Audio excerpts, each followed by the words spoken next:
신 예수님의 거룩한 습관이라고 하는 책이 있는데요. 거기에 이런 내용이 나옵니다.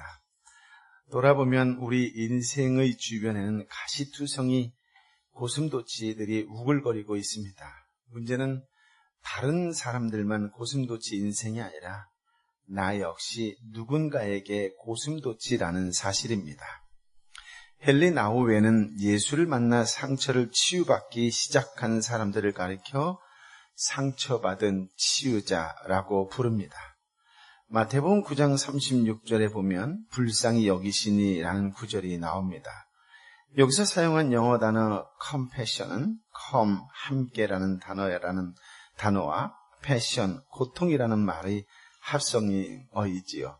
즉 불쌍히 여김이라고 하는 것은 함께 고통을 나누는 마음입니다. 그러므로 함께 고통을 나누려면 내 입장이 아닌 상대방의 입장에서 생각하려는 노력이 무엇보다 필요하지요. 잭 하일리라고 하는 전도를 아주 많이 한 목사님이 있는데요. 그분의 일화 가운데 이런 얘기가 있습니다. 그가 한 번은 이른 아침에 어떤 식장에 갔는데 얼마나 종업원이 불친절하든지 항의하고픈 마음이 들었다고 합니다. 잠시 기도하는데 갑자기 그녀에게 그럴 수밖에 없는 사정이 있지 않을까 하는 생각이 들어 식사를 마치고 나오면 보통은 $5 정도면 될 팁을 $10를 놓고 나오셨다고 합니다. 막 식당을 나오는데 그 종업원이 쫓아 나오며 손님, 팁은 $10가 아닌데 잘못 놓고 나오신 것 같습니다. 라고 말하더래요.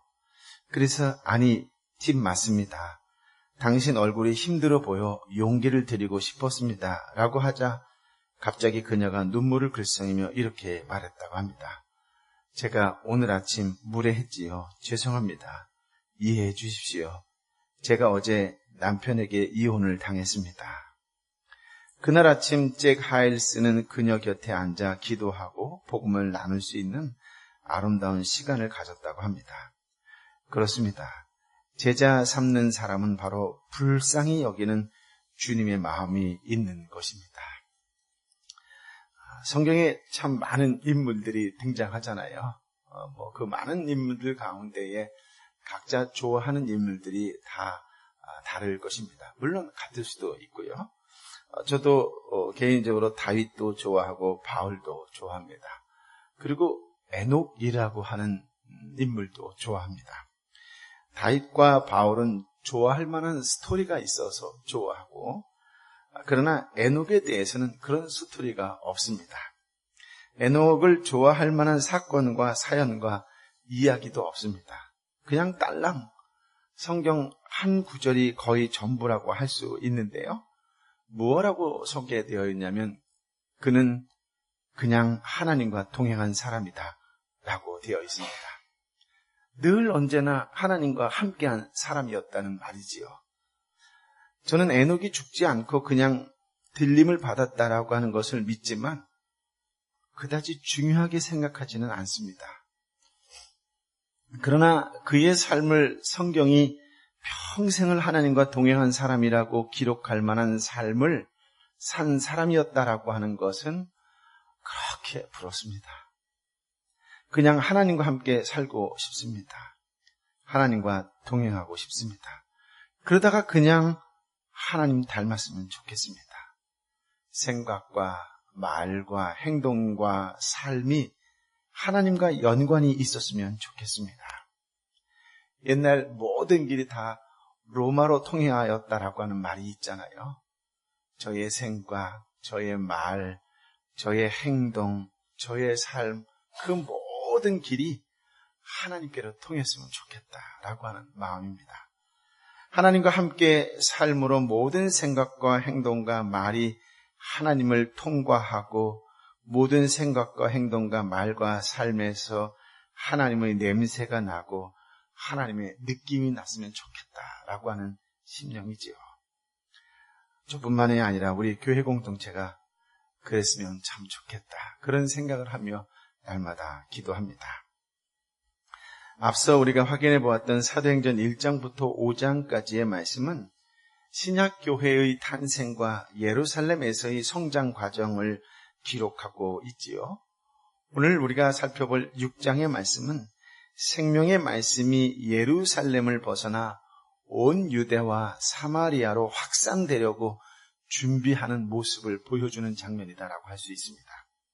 성령님께서는 교회에 침투한 사탄의 역사까지도 섭리하셔서 아주 단단한 유대 전통의 껍질이 깨어져 말씀이 확산되게 하셨지요. 생명의 말씀이 쉼없이 선포되면서 예루살렘의 교회는 점점 더 많아졌는데, 교회의 제자가 점점 더 많아졌는데, 이 많아지는 것만큼 부작용도 발생을 하였습니다.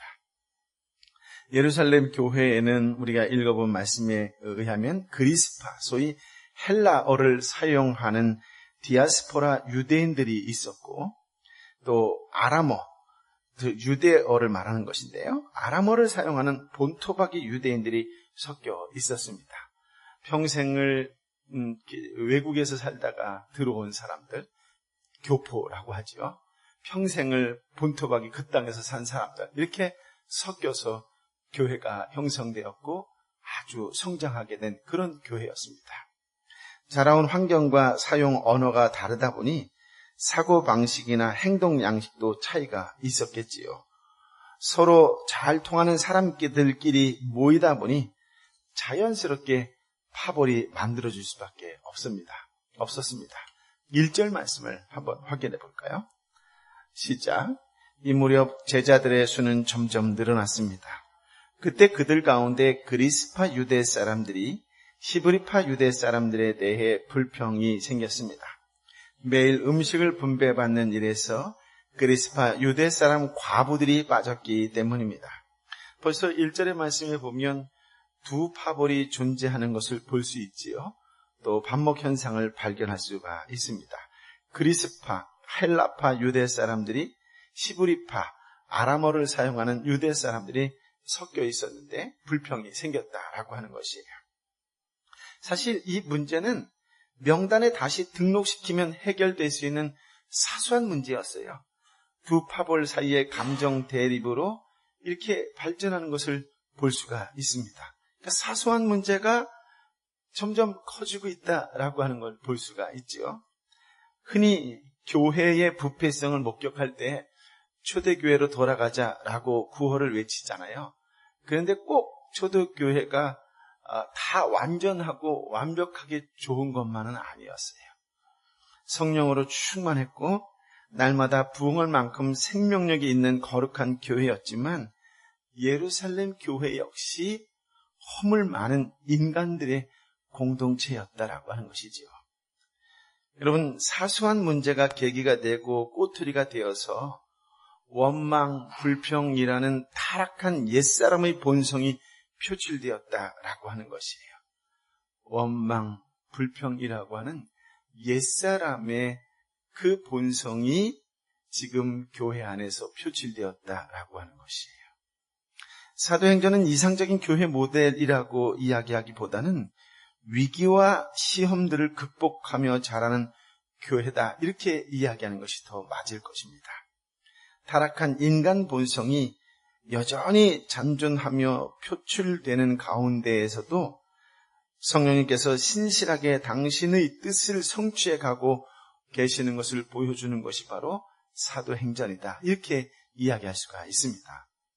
이 사실은 오늘날 교회의 부족함과 허물 속에서도 큰 소망이 되는 말씀이라고 할 수가 있겠습니다. 놀라운 점은 문제가 발생하자 12사도는 문제를 일으킨 당사자들을 탓하지 않고 자기 성찰부터 했다라고 하는 것이에요. 2절 말씀을 확인해 볼까요? 시작. 그리하여 사도들은 제자들을 모두 불러놓고 말했습니다. 우리가 음식을 분배하는 일로 인해 하나님 말씀 가운데 가르치는 사역을 소홀히 여기는 것은 옳지 않습니다. 성도의 입술에서는 원망과 불평이라는 옛사람의 증상이 나오고 있는데요. 이 원망과 불평이라고 하는 옛사람의 증상이 나온다라고 하는 건 다른 말로 이야기해서 영적 체력이 약화되고 있는 증상이다, 이렇게 이야기를 해요. 영적 체력이 약화되면은 입에서 옛사람의 모습이 먼저 툭 하고 튀어나온다라고 하는 것이에요. 언제 영적 체력이 약해질까요? 성령님께서 더불어 역사하실 수 있는 생명의 말씀이 지속적으로 공급되지 않으면 성도의 영적 체력은 약화될 수밖에 없다라고 하는 것이에요. 최근에 나의 언어가 감사, 찬양보다는 불평, 원망이 많다면 나의 영적 체력이 고갈되어 가고 있구나라고 생각하시면 맞습니다. 그러면 어떻게 해결할 수 있을까요? 사도들은 성도들에게 생명의 말씀이 충분히 공급되지 못하고 있음을 깨닫게 되었던 것입니다. 따라서 그들은 어떤 중요한 일이 있어도 하나님의 말씀을 제쳐놓지 않겠다는 원칙을 제시합니다. 즉, 가장 먼저 하나님의 말씀에 집중하는 것이었습니다. 영적 그 체력이 약화될 때의 원망과 불평이라고 하는 옛습관, 옛사람의 모습이 나타날 때에 그때에 가장 먼저 집중해야 될 것이 무엇이라고 말씀하고 있다고요? 하나님의 말씀에 집중한다라고 하는 거예요. 하나님의 말씀에 집중하지 않으면 가장 먼저 나타나는 옛사람의 증상이 무엇이라고요? 원망과 불평이라고 하는 것이에요. 이 결정이 엄청 중요해요. 이 결정이 교회를 봉사단체로 변모시키지 않고 거룩한 교회가 되게끔 유지되게 했다라고 하는 것이에요. 한 가정의 거룩의 유지는 어디에 있다고요? 하나님의 말씀에 집중하는 것에 있다라고 하는 것이에요. 여러분, 오늘 여러분 한 사람 한 사람이 나의 영적 체력은 어떠한지에 대해서 점검해 보실 필요가 있을 것입니다. 감사와 찬양하는 자인가? 원망과 불평하는 자인가? 그렇다면 그 핵심에 무엇이 하나님의 말씀에 집중하느냐 하지 않느냐에 따라서 우리는 옛사람인지 새사람인지 또한 구별될 수 있다라고 하는 것이에요. 이 땅의 지역교회들은 완전하지 않습니다. 여전히 옛사람의 증인인 허물과 약점들이 많지요. 영적으로 건강할 때는 이러한 증상들이 잘 억제됩니다. 마치 각종 병균에 감염되어 있어도 기초 체력이 있을 동안에는 발병하지 않는 것과 같지요. 하지만 영적으로 허약해지면 각종 증상들이 제일 먼저 나타나는 곳이 어딘지 아세요? 입, 혀, 입술이라고 하는 것이에요. 나의 영적으로 허약해지면 가장 먼저 입에서부터 나타난다라고 하는 것이에요. 어떻게 증명할 수 있느냐? 내가 평소에는 늘 변함없이 그저 어제, 오늘, 내일 별 다름없이 살아가다가 어떤 어려움이 닥쳤을 때에 그때 나는 제일 먼저 어떤 언어를 사용하는 사람인가라고 하는 것이 답이에요. 새벽을 깨우며 하나님께 걸음에도 불구하고 하나님 도와달라고 끊임없이 찬양하며 감사할 수 있는 입술이 있는가 하면 그 순간 들리는 모든 소리가 나를 지적하는 소리로 들리는구나, 나를 괴롭히는 소리로 들리는구나, 이렇게 받아들여줄 수 있다고 하는 거예요. 최근에 제가 2달 가까이 레이기를 하면서 여러분에게 좀 과한 주문을 하잖아요. 그렇게 살아본 적도 없는데 그렇게 살라고 강요하잖아요. 그렇게 키워본 적도 없는데 야단치듯이 그렇게 키우라고 하잖아요. 뭐였어요? 주일날 그렇게 살지 말라고 말씀드렸잖아요. 그랬더니 저한테 그 많은 사람이 주로 토요일 아저씨들이 하나같이 회개하는 거예요. 그런데 정말 리얼하게 회개합니다. 이거였어요. 이렇게 살지 못했어요. 한 번도 나는 주일에 세상의 유혹을 이겨본 적이 없어요. 회사가 부르면 총알같이 달려갔고, 학교가 부르면 애들을 새벽같이 깨워서 보냈고, 세상에 눈에 보이는 것이라고 한다면 보이지 않는 하나님보다 보이는 세상 것에 대해서 제일 먼저 앞장서서 했던 사람이 나였어요. 하나같이 이렇게 회개를 하는 거예요. 만약 이것이 불편하게 들리는 사람들에게는 왜 나한테만 그러냐? 너는 제대로 살고 있느냐? 내가 지금 생활이 얼마나 힘든지 아느냐? 내가 오늘 하루 일하지 않으면 내가 굶을 수밖에 없는데 어떻게 내가 예배의 자리에 나오라고 너 그렇게 함부로 말할 수 있느냐? 이럴 수 있어요. 같은 말씀을 들어도 세상의 기준이 더 크게 보이면 하나님의 말씀조차 인간의 언어를 통해서 나오는 것임에도 불구하고 그 인간을 나무라고 지적하고 불편할 수 있다라고 하는 것이에요. 그런 면에서 저는 매주 불편한 얘기만 했던 것 같아요. 어떤 친구는 지난주에 너무 찔렸다 그러더라고요. 그 설교 듣고 저는 주일날 급해서 총알같이 제 일하러 갔어요. 이렇게 얘기하더라고요. 시안에 간 친구는 위로가 되었어요. 무슨 위로가 되었냐 했더니 교회를 못 나왔으니까 제가 설교를 보냈죠. 어디 호텔에서 30분간 설교를 듣는 동안 저는 예수 믿은 지 몇 달 되지 않았지만 정말 행복했어요. 라고 고백하더라고요. 그 친구는 아직 세례받은 적도 없어요. 당연히 그러니 세상에 이야기할 때 제일 먼저 달려갈 수밖에 없었겠지요. 그러나 설교가 그날따라 30분으로 짧았는지 요즘 뭐 계속 짧지만 그 30분 설교 듣는 동안 너무 행복했어요. 너무 따뜻했어요. 너무 평안했어요. 라고 고백하면서 그래서 세상을 이길 수 있구나라는 생각이 들었어요. 라고 이야기하더라고요. 여러분, 저는 어제 또 모임에서 그런 얘기했지만 유럽과 미국이, 한국이 그렇게 잘 살던 나라가 왜 망한 것일까요? 왜 망할 수밖에 없을까요? 그것은 세상에 화려한 것을 돈하고 바꿨기 때문이에요. 일요일 날 예배가 9번 있으면 자기 구미에 맞춰서 일하다가 시간 남아 얻어 걸리면 예배 드리는 모습이 바로 이 시대의 사람들이요. 그것조차 하지 않는 것이 우리의 모습이에요. 여러분, 주의 날 하루 지키기 위해서 여러분 그 일요일 날 누가 오라 그래서 가지 않고 누가 놀러 가자 그러고 가지 않고 전심으로 예배 드렸다면 그 증거가 여러분의 자녀가 그러겠지요. 그런데 유럽 교회도 미국 교회도 한국 교회도 돈을 축복으로 주시는 그 순간 그만 가정의 믿음은 저주가 되어버렸다는 것이에요. 이거 해결되지 않으면 다음 세대에 대한 기대가 있을 수 없어요. 다음 세대에 아무리 여러분이 기도해도 죄송한 표현이지만 써서는 안 되는 말이지만 용서하세요. 공연물이에요. 여러분이 주일에 대한 그 마음이 이미 온전치 않는다면 그것은 이미 기대할 것이 없어요. 오늘 사도들이 어디에 집중되어 있다고요? 말씀에 집중하기 위하여 어떻게 하면 교인들이 더 말씀에 집중할 수 있을까 하여 집사들을 뽑았던 것이에요. 영적인 근력이, 영적인 체력이 남아있으면 그래도 감사하며 찬양할 수 있어요. 그러나 이 영적인 근력, 영적인 체력이라고 하는 것이 세상을 잘 못 이겨요.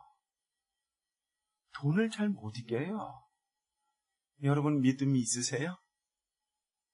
믿음?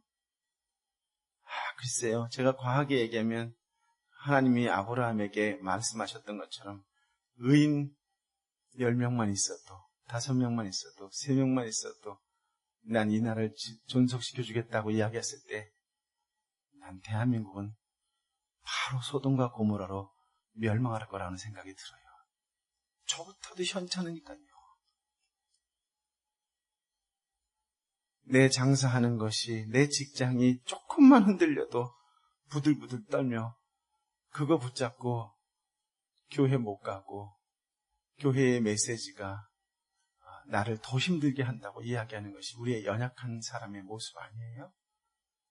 그런 의미에서 저는 지난 2달 동안 왜 그런 설교를 했을까라는 생각도 해보지만 그러나 또 할 겁니다.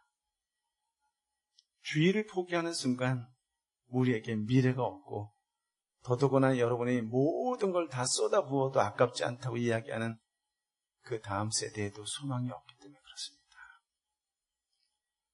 종종 나오는 TV든 매스컴이든 핸드폰의 뉴스를 보면 왜 재벌 2세에서 3세, 3세에서 4세로 넘어가면서 상상할 수 없는 죄를 저지르는 어리석은 모습이 나올까요?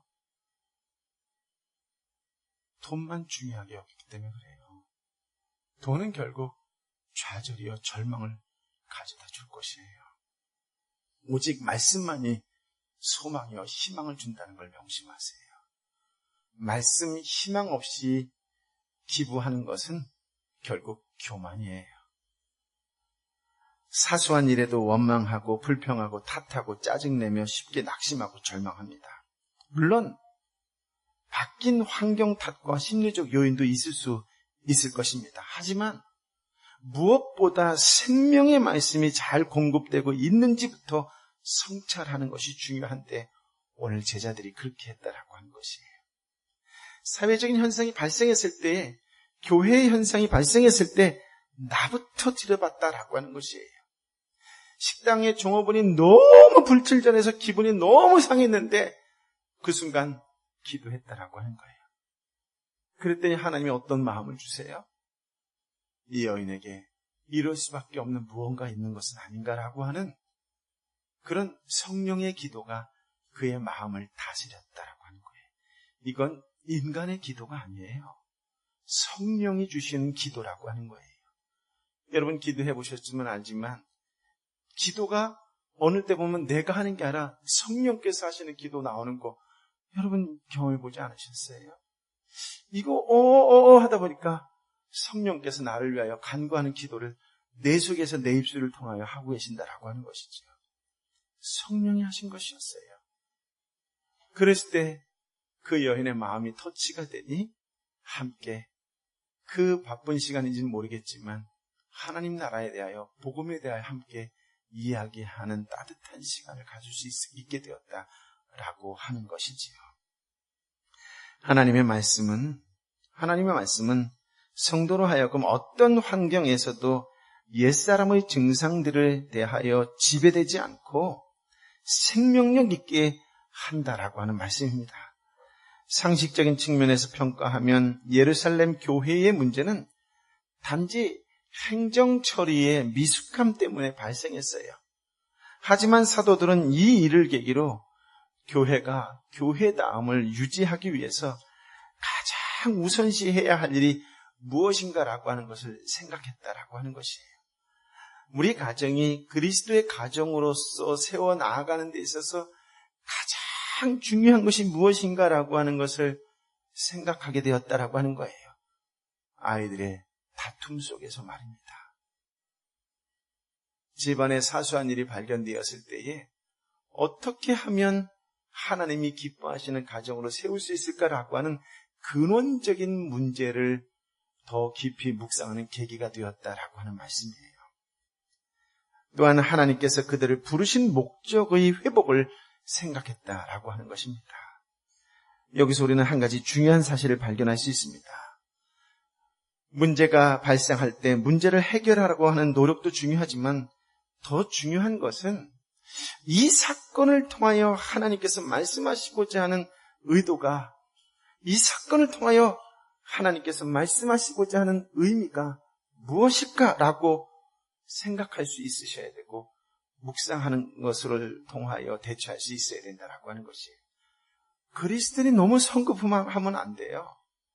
내가 예수 믿는 가정이라고 한다면 이 사건은 분명히 우연히 발생한 것이 아닐 것이다. 그렇다면 이 사건을 통해서 하나님께서 주시고자 하는 메시지는 무엇일까라고 하는 것을 한 번 더 묵상을 했을 때에 근원적인 부분이 터치가 되고 해결이 되어 같은 문제가 발생하지 않는다라고 하는 것이에요. 그러면 현상에 흔들리는 사람이 아니라 본질을 보는 것으로 인하여 중심을 잡게 되지요. 본질이 보일 때 근원적인 치유, 근원적인 해법이 보입니다. 그때 하나님의 미소를 볼 수 있어요. 하나님의 미소를 보게 되는 은총이 저와 여러분에게 임하기를 예수님의 이름으로 축복합니다. 아멘. 사실 구제사역은 하나님의 사랑을 실천하는 일인데 그 일은 체계적으로 잘 시행할 필요가 있는 중요한 사역이지요. 잠언 19장 17절에 보니까 이런 말씀이 있더라고요. 가난한 사람을 불쌍히 여기는 사람은 여호와께 빌려드리는 것이니 그가 한 일에 대해 그분이 갚아주실 것이다 라고요. 또 잠언 21장 13절의 말씀에 이런 말씀이 있는데요.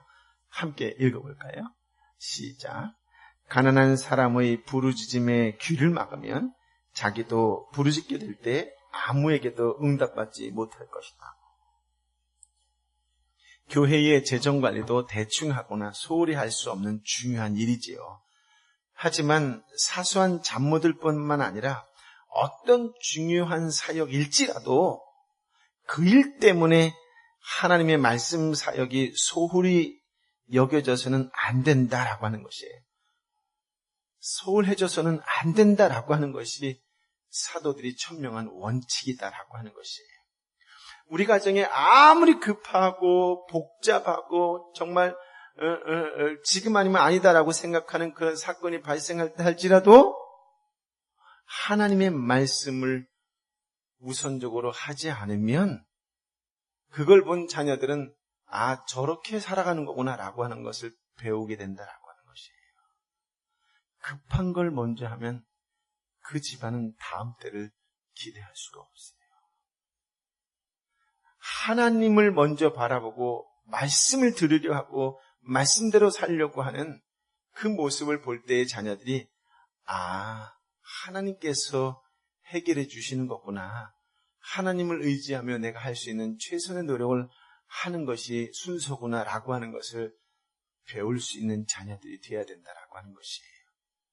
교회에 어떤 일이 초대교회에 발생했을 때에 사도들이 하나같이 천명했던 말씀은 하나님의 말씀은 어떤 상황과 환경 속에서도 소홀해져서는 안 된다라고 하는 대원칙이었다라고 하는 것이에요. 그렇기 때문에 그것을 또한 모든 교인들과 함께 공유하는 것이에요. 여러분 21세기를 살아가는 오늘날의 목회자들도 마찬가지예요. 물론 사도가 아니며 결코 사도의 권위를 가진 것이 아닙니다. 하지만 그들 역시 사도들이 전해준 하나님의 말씀을 잘 섬기도록 부름받은 말씀 사역자이지요.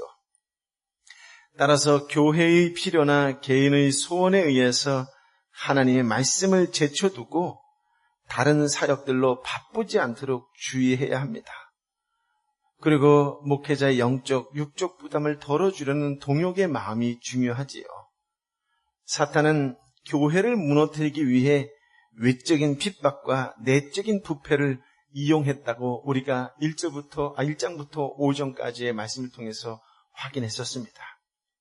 그것들보다 훨씬 교묘한 수책은 말씀 사역자들로 하여금 하나님의 말씀을 제쳐놓고 다른 일로 바쁘게 만들다든가 감정 섞인 말로 목회자의 마음을 어지럽히는 것이지요. 최근에 미국 교회에 소위 잘 나간다라고 하는 목회자들이 어느 교회를 청빙할 때에 사인하면서 그 내용들 가운데 제1번이 뭔지 아세요? 교회에서 내가 말씀에 전념할 수 있도록 설교 한 편을 만드는 것에 40시간을 보장해 주어야 한다. 이거예요. 설교 한 편을 만드는데 40시간을 보장해 달라고 이야기를 하는 겁니다. 과하겠지만 그 양반은 일주일 내내 말씀만 연구하겠다는 거예요. 그렇게 해서 내가 일주일에 이 말씀을 선포하겠다는 것이죠. 이 시대에 이 땅의 목회자들이 다시 한번 깊이 새겨보아야 할 말씀이라고 생각이 들어요. 한 편의 설교를 해서 40시간을 투자한다. 우리가 법적으로 지금 한 일주일에 거의 초과하면 안 된다는 시간이 52시간인가요? 그 정도 되죠? 그러니 목회자는 설교 한 편을 위해서 매일 8시간 근무하는 일반의 사람들의 직장 생활처럼 한 편의 설교도 그렇게 준비되어야 되는데 그 시간을 교회에서 보장해 주지 않으면 난 이 교회에 오지 않겠다. 이렇게 얘기하는 거예요. 지금 부럽다고 얘기하는 거예요. 네. 여러분, 그럴 수만 있다면 교회는 교회답게 구별되지 못할 것이기 때문에 하나님의 말씀을 제껴놓고 다른 일로 바쁘고 마음을 어지럽히는 소문을 내고 힘들게 하는 거예요. 말씀에 집중하지 못하게 하기 위해서 그런 것이죠. 예배에 집중하지 못하게 하기 위해서 막 정신을 좀 흐트려 놓으려고 하고 집중하지 못하게 하는 거예요. 사탄의 아주 교묘한 술책이라고 말씀드릴 수 있는 것입니다. 사도들은 자신들의 소명을 숙고하는 가운데 이러한 유혹을 잘 물리쳤다라고 하는 거예요.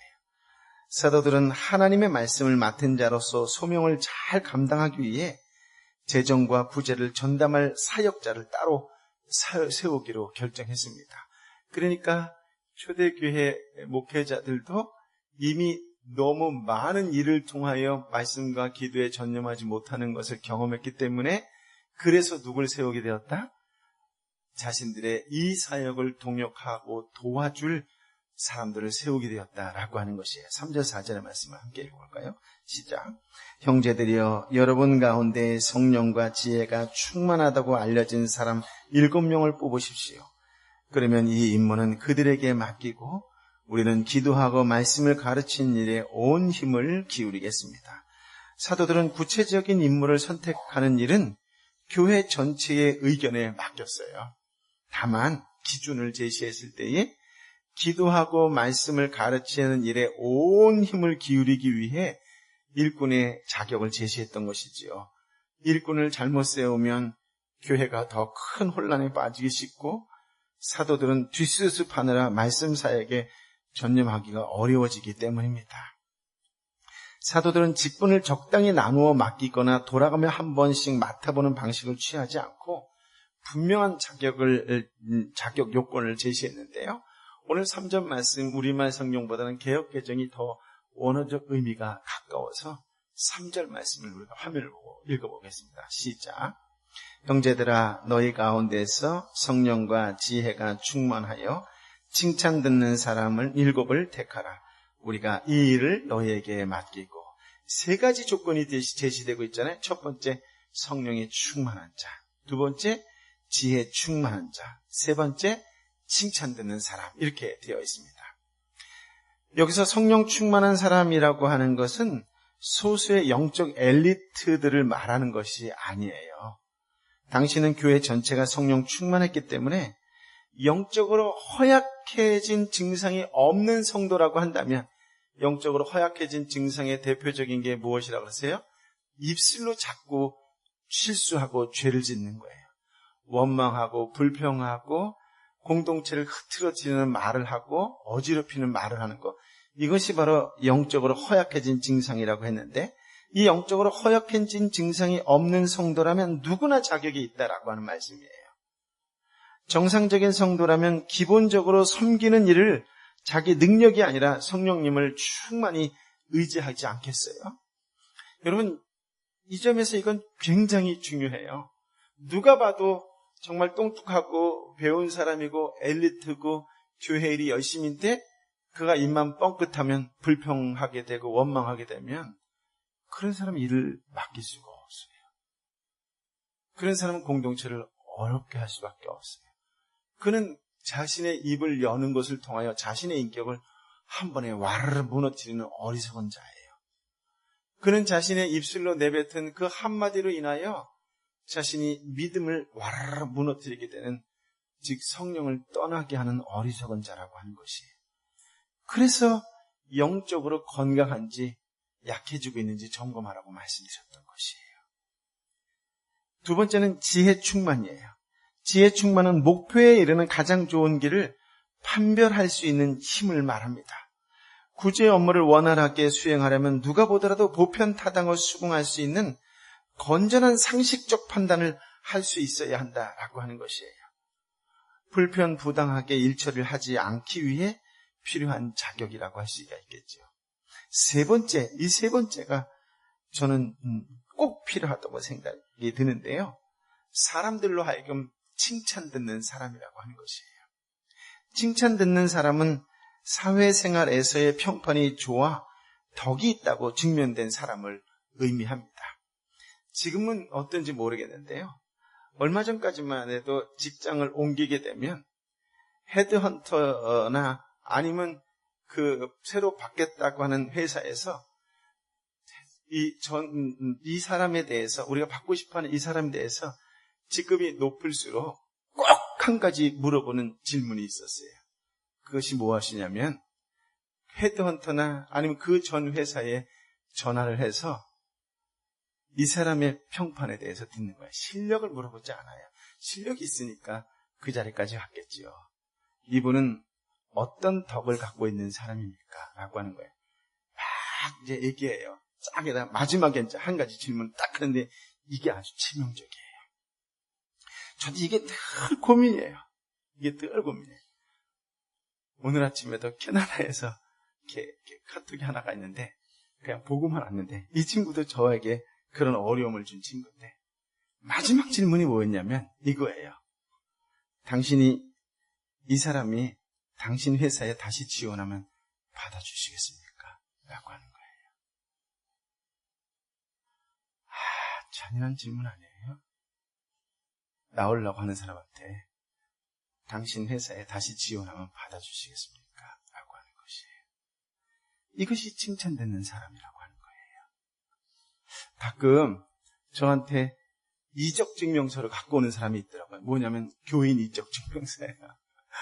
광저우에 한인여학교에서 갖고 오신 분도 있고. 그래서 그래서 그 밑에 이분은 제가 보증하는 교인으로서 이단이 아니고 이러면서 근데 가끔 있어요. 가끔. 물론 저는 그런 거 써본 적은 없지만 보증은 써본 적이 있습니다. 보증은 외국으로 나갈 때 취업을 하려고 할 때에 목사의 보증이 필요하다해서 그렇게 해서 써본 적은 있습니다. Anyway, 칭찬을 듣는 사람이에요. 그럼 오늘의 교회 같으면 어디다가 전화할까요? 이 목사님은 당신의 교회 가면 다시 받아주겠습니까? 라고 할 때 어디다 전화할까요? 목사한테 할까요? 우리 빅보스한테 할까요? 누구한테 물어볼까요? 간사님한테 물어봐요. 간사님, 이분 아세요? 네, 알아요. 이분이 간사님하고 같이 일하게 짝을 지어주면 어떻게 생각하세요? 제가 그만둘게요. 이러면 이제 이게 칭찬받는 사람이란 말이에요. 무섭지 않아요? 이분이 이런 사람이 직분자라고 하는 것이에요. 출애굽기 18장 21절에 모세의 장인이 이런 말을 해요. 모세가 굉장히 일이 많아 과중하기 힘들어할 때 백성들 가운데 능력 있는 사람들 곧 하나님을 경외하고 믿을만하며 탐욕스럽지 않은 사람을 선택하여 직분을 맡겨라. 10부장, 100부장, 1000부장을 맡겨라. 이런 말을 해요. 응? 하나님을 경외하고 믿을만하며 탐욕스럽지 않은 사람이에요. 성령 충만함은 하나님을 두려워하는 것과 지혜 충만은 진실무망한 것과 칭찬 듣는 자질은 불의한 일을 미워하는 것과 어느 정도 연관성이 있다라고 하는 말씀이에요. 업무 능력만을 생각한다면 굳이 교회 안에서 뽑을 필요가 없어요. 밖에서 데리고 오면 됩니다. 회계사를 데려오든 자격증 있는 사람 데려오면 되지 않겠어요? 그런데 참 놀라운 것은 구약에서든 신약에서든 항상 하나님께서 온 백성 가운데에서, 즉 너희들 공동체 가운데에서 선택하라고 말씀하세요. 이는 말씀 전파를 통해서만이 아니라 교회의 업무 수행을 통해서도 그 사람 하나하나를 통해서 하나님 나라가 증거되어야 하기 때문이다라고 말씀하고 있는 것이에요. 제가 수원에 있을 때 직원을 뽑으라고 목사님께서 저한테 모든 권한을 넘겨주셨어요. 그래서 이제 제가 전도사님 뽑을 때가 돼서 이 영화부부터 해서 고등부까지 전도사님을 다 바꿨어요. 한 사람씩 바꿨어요. 근데 바꾸고 나서 보니까 남자는 한 명이고 전부 아줌마들이더라고요. 의도치 않은 거지만 그러나 제 내면에는 의도한 거죠. 영화보를 누가 잘 설교하고 돌볼 수 있을까? 애 낳은 아줌마지 뭐. 유아부를 누가 잘 잘할까? 그냥 그 정도의 아이를 키워보는 엄마겠지요. 초등부, 중등부 하니까 전부 다 40대 아줌마들이더라고요. 너무 좋아하는 거야, 너무. 그렇게 좋아하면 행복해 할 수가 없어요. 그 다음에 이제 직원을 뽑으래요. 그래서 또 우리 간사를 뽑았어요. 근데 다 뭐 대학교, 대학원, 전공자, 우리가 그 당시에 컴퓨터를 잘하는 사람이 필요하다, 뭐 영상 막 있더라고요. 들어보니까, 그러니까 목사님들한테 요구를 다 들어보니까 자기 필요하고 자기 어려운 거 도와줄 간사가 필요하더라고요. 그래서 제가 거기에 딱 맞는 프로페셔널한 고졸을 뽑았습니다. 뽑고 나서 한 달, 두 달, 뭐 뽑기 전부터 뽑고 나서부터 우리 보스백은 다 말이 많고 막 그러더라고요. 3개월이 지나고 6개월이 지날 때, 와, 역시 직장생활 20년 하신 분이 다르네요. 사장님 경험해 보신 분이 다르네요. 하고 하면서 지금까지도 있는데 너무 좋아합니다. 교회는 능력이 아니라 태도예요. 자세예요. 어떤 상황 속에서도 교인들을 대할 때에 그 친절한 마음이 흔들리지 않는 거죠. 앞선 친절, 친절 ing, 친절 이후까지요. 그러니까 다른 친구들에게도 선한 영향력이 가더라고요. 그래서 그런지 제가 볼 때는 위층은 매일 목사님들 있는 데서는 시끄러운데 밑에 층은 늘 웃음이 끊이질 않아요. 여러분, 우리가 교회 일에 대해서 착각하지 않으셔야 돼요. 응? 그렇게 착각하시면 곤란해요. 중요한 것은 무엇이냐면 그 사람을 통해서 하나님 나라가 증거되어져야 된다라고 하는 것이에요. 기도한 말씀은 사도들만 하는 일이 아니에요. 우리가 앞에 2장을 통해서 확인해 보았지만 교회 전체가 기도하는 거예요. 또 앞으로 계속 읽겠지만 7장 이후에 보면은 일반 성도 전체가 전도하는 모습을 보여주는 장면도 나와요.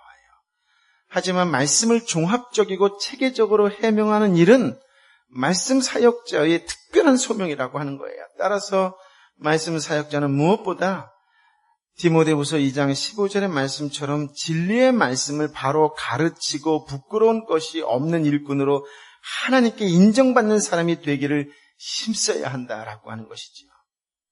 다른 일들의 마음에 빼앗겨 하나님의 말씀을 제쳐놓지 않기 위해서, 하나님의 말씀을 옳게 분별하기 위해서 자기를 부인하고 자기 십자가를 지는 가운데 부끄러울 것 없는 일꾼으로 드려지기 위해서 기도하는 일은 말씀 사역자에게 빠질 수 없는 아주 중요한 요소라고 하는 것이에요. 교회에 발생한 문제를 해결하기 위해서도 사도들은 기도하면서 말씀을 상고했다, 묵상했다라고 하는 것이에요. 그 속에서 사도들이 깨달은 말씀 사역자의 올바른 상은 기도하는 것과 말씀 전하는 것에 전심전력을 다하는 것이다라고 하는 것이었어요. 이 일만큼은 우리가 해야 되고 다른 일은 교인들이 누군가를 세워서 함께 해 나아가면 되는구나라고 했던 것이에요. 목사가 교회 청소 6시간, 기도 1시간, 말씀 묵상 1시간이라고 하면 곤란하다는 것이에요. 말씀과 기도가 시간 가운데 가장 많이 차지해야 된다라고 하는 거예요. 유튜브 보는데 3시간, 뭐 이것저것 컴퓨터 돌아다니는데 3시간, 퇴근하기 10분 전에 잠깐, 그래도 목사인데 잠깐. 곤란하다는 거예요. 말씀과 기도하는 일에 8시간 세상의 직장에서 목숨을 걸듯이 집중하는 것처럼 말씀 사역자는 자나깨나 기도하는 일에 말씀 묵상하는 일에 전념할 수 있어야 되고, 그렇게 할 수 있도록 여러분이 도와주셔야 된다라고 하는 것이에요. 오늘날 추구되고 있는 유능한 경영자 이미지의 목회상과는 너무나 다른 모습이라고 할 수가 있습니다. 나는 왜 목회자가 박사가 되어야 되고 그것이 자격 조건이 돼야 되는지 제가 없기 때문에 이해가 되질 않아요. 어? 하루에 기도 6시간 하는 사람, 하루에 말씀 묵상 8시간 하는 사람, 이런 사람 목사를 뽑고 기도 들어보면 기도하는 사람이라는 거 알 수 있지 않나요? 이게 제 교만인가요? 난 여러분이 나와서 죄송해요. 오해하지 마세요. 여성분들은 해당 사항이 없어요. 주일날 남자들 기도하는 거 들으면 난 다 알아. 저 사람 이거 쓰느라고만 열심히 준비했지 평소에 기도하지 않는 사람이구나. 여러분은 안 느껴져요? 아닌 척하지만 느껴지지 않아요? 에?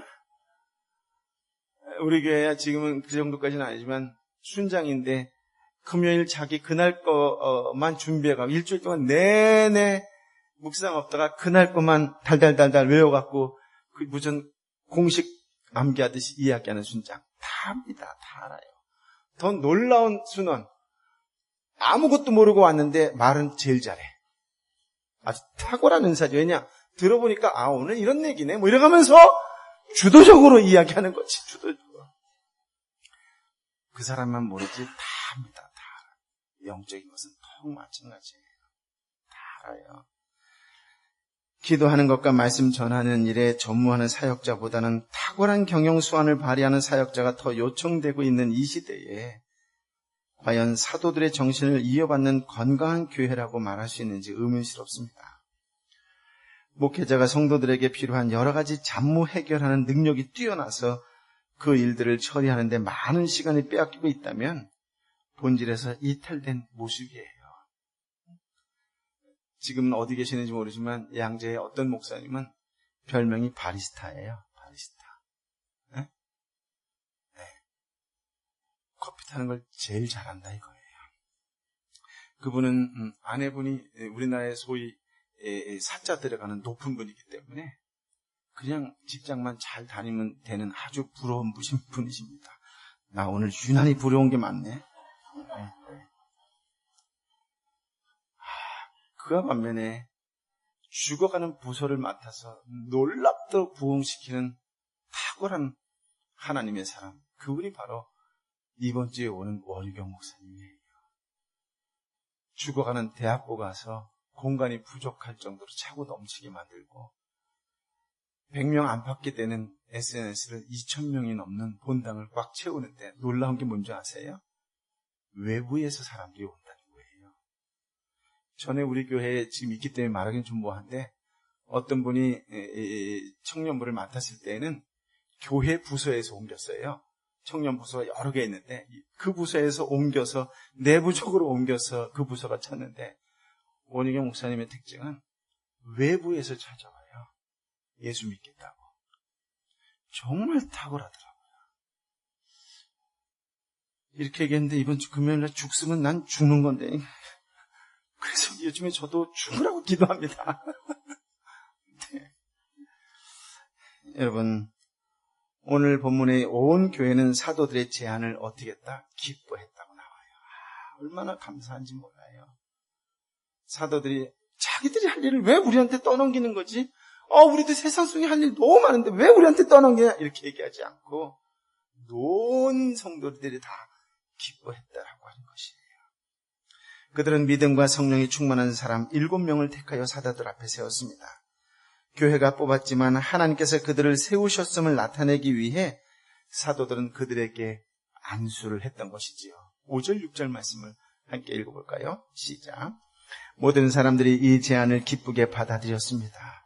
그들은 믿음과 성령이 충만한 사람 스데반과 빌립, 브로고로, 니가노로, 디몬, 바메나, 유대교로 개종한 안디옥 사람 니골라를 뽑았습니다. 그들은 이 사람들을 사도들 앞에 세웠고 사도들은 그들 사람들 머리 위에 손을 얹고 기도했습니다. 스데반, 빌립, 브로고로, 니가노로, 디몬, 바메나, 니골라 왠지 모르게 많이 들어본 이름들은 아니지요?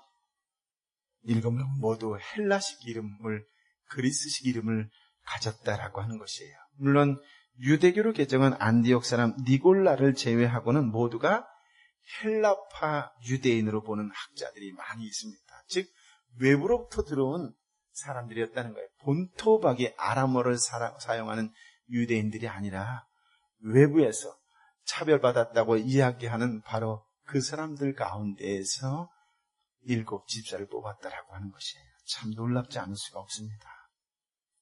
그렇다면 교회는 정통파 다수당이 불평하던 소수파에게 재정관리에 관한 청권을 위임했다라고 하는 말이에요.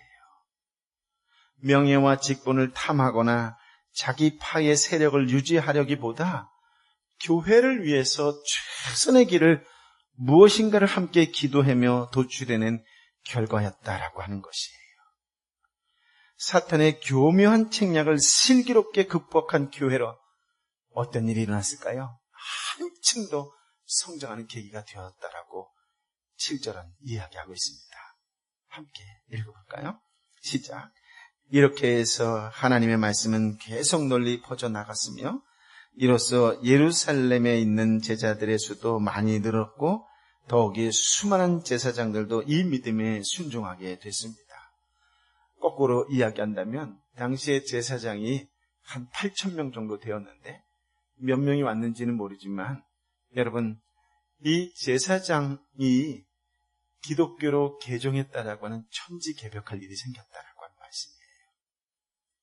재정과 구제에 헌신하는 사역자와 말씀에 헌신하는 사역자가 각자의 소명에 충실하면서 부족한 부분을 서로 잘 보완했더니 놀라운 부흥이 일어났다라고 하는 말씀이에요.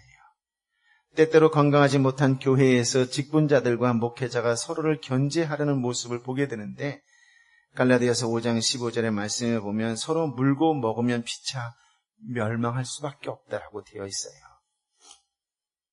하나님께서 다양한 은사들을 주신 것은 서로 견제하기 위함이 아니라 서로의 부족한 부분을 보완하여 교회를 잘 세우기 위한 것이다라고 하는 것을 명심하시기 바랍니다.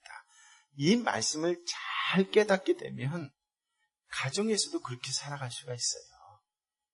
서로 부족한 부분을 보완해 주기 위한 것이다라고 하는 것을 꼭 기도하시고 기억하셔야 돼요. 당신은 왜 늘 그 모양이야? 이게 아니에요. 그래서 내가 보완하기 위하고 보충하기 위해서 있는 거지라고 하는 것이에요. 첫째, 둘째를 바라볼 때에 우리가 어떤 언어를 사용해야 되는지를 분명히 아실 것입니다. 분명한 목적이 있었다는 거예요. 교회를 잘 세우기 위해서예요. 서두에서도 말씀드렸지만 어떻게 듣는다 할지라도 교회를 잘 세우기 위함이고 나를 바르게 세우기 위함이고 우리 가정을 바르게 세우기 위함이라고 하는 분명하고도 명확한 뜻과 목표가 있고 목적이 있다라고 하는 것이에요. 초대교회는 이것이 흔들리지 않았어요. 지난 30년 넘게 온누리교회가 잡음 없이 온 이유가 뭔지 아세요? 선교하는 교회라고 하는 그 주제가 명확했기 때문이에요. 돈이 생기면 무조건 선교사님들에게 후원했어요. 교회가 어렵든 힘들든 관계없이 무조건 쏟아부었어요. CGN TV 해마다 심할 땐 1,000억까지도 적지 않았어요. 무조건 쏟아부었어요. 한 분의 선교사님이 웃을 수만 있다면 그거예요. 교회가 바로 세워 나아갈 때에는 한 마음이에요. 바른 교회, 잘 성장하는 교회를 꿈꾼다면 때에 따라 내가 찔리고 힘들고 어려워도 한 번 더 참으며 기도할 수 있고 한 번 더 참으며 말씀 묵상할 수 있을 때에 건강하게 성장할 수 있다라고 하는 것이에요. 억울하다고 다 손가락 도락질한다면 그것이 어찌 교회라고 할 수가 있겠어요. 세상의 로터리 클럽이지요. 성령 충만한 교회에도 문제는 생길 수 있습니다. 교회를 무너뜨리는 인본주의 세력이 다양한 수책으로 공격하기 때문입니다. 핍박과 부패와 본질에서의 이탈은 교회를 공격하는 사탄의 전형적인 무기이지요. 하지만 교회가 어떤 경우에도 하나님의 말씀을 제쳐놓지 않는다면 말씀과 더불어 역사하시는 성령님의 손길로 말미암아 교회는 보호될 것이고 부흥하게 될 줄 믿습니다. 뿐만 아니라 문제들이 합력하여 선으로 작용하도록 섭리하시어 더 큰 하나님의 은혜를 경험하게 될 줄 믿습니다. 저와 여러분이 그런 교회를 꿈꾸면서 날마다 말씀과 기도하는 일에 좀 더 집중하여 깨어있는 그리스도인으로서 교회가 살아났듯 가정이 살아나고 여러분이 품고 기도하는 이웃이 살아나는 그런 놀라운 역사, 놀라운 기적을 체험하는 축복의 통로의 삶이 되시기를 예수님의 이름으로 축복합니다. 아멘. 아버지 하나님, 우리에게 참으로 귀한 말씀, 생명의 말씀을 허락하여 주시니 감사합니다.